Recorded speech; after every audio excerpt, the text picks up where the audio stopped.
గురు అనురాధ తెనాల నుంచి మాట్లాడుతున్నానండి. గురువు గారు నమస్కారం అండి. మీ సందేహం గురువు గారు ఆలయంలో ప్రదక్షిణల వల్ల మనలోని శక్తి పెరుగుతుందా, దైవ శక్తి ప్రచోదనం అవుతుందా?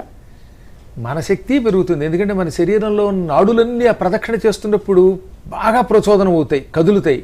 పైగా నామస్మరణ చేస్తారు కదా, అందుకే పిచ్చి పిచ్చి ఫోన్లు మాట్లాడకూడదు ఆ టైంలో. అందుకే వాడు నిశ్శబ్దంగా భగవన్నామం చేస్తూ తిరిగితే మనలో ఉన్న అంతర్ముఖంగా ఉన్న భగవత్ పెరుగుతుంది.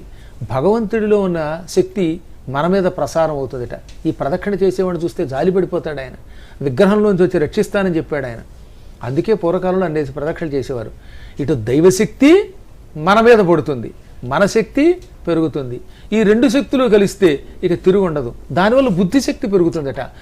అందుకే పర్వాల్లో విరాట పర్వంలో భీష్ముడు అంటాడు ఎవరితో, దుర్యోధనుడితో, భీష్మ పర్వం, ద్రోణ పర్వం, ఇలా మొత్తం 18 పర్వాలు ఉన్నాయి. అందులో నాకు బాగా ఇష్టమైనది విరాట పర్వం. కారణం ఏంటంటే అనేకమైన విచిత్రాలు అందులో ఉన్నాయి. పాండవులు చచ్చిపోయారు అని దుశ్శాసనుడు అన్నాడు. వారి మూర్ఖుడా, పాండవులు అంత తేలిగ్గా చావర్రా, గ్యారంటీగా వాళ్ళు గొప్పవాళ్ళు అవుతారు, ఇవాళో రేపో మన మీదకి యుద్ధానికి వస్తారు అని ద్రోణుడు అన్నాడు. అప్పుడు భీష్ముడు అన్న మాట ఏమిటో తెలుసా? నల్లవో నెక్కమాడె నృపనందను ముందట ద్రోణుడొక్కడున్ తెల్లము వారు బాహుబల ధీబల దైవ బలంబులొప్పవర్తిల్లుదురు అన్నాడు ఆయన.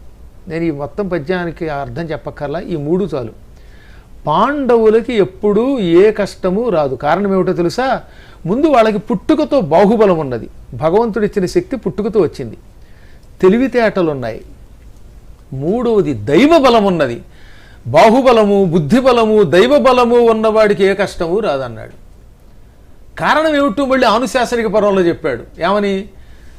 దైవబలం పెంచుకుంటే ప్రదక్షిణలు, తీర్థయాత్రలు చేస్తే దైవబలం పెరుగుతుంది. అప్పుడు మన శరీరంలోనూ దైవం చేరతాడు. ఆ దైవం విగ్రహాల్లోంచి వచ్చి రక్షిస్తాడు.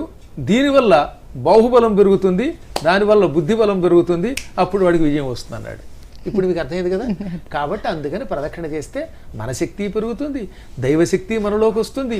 ఈ రెండు ఉన్న చోట తెలివితేటలు పెరుగుతాయి,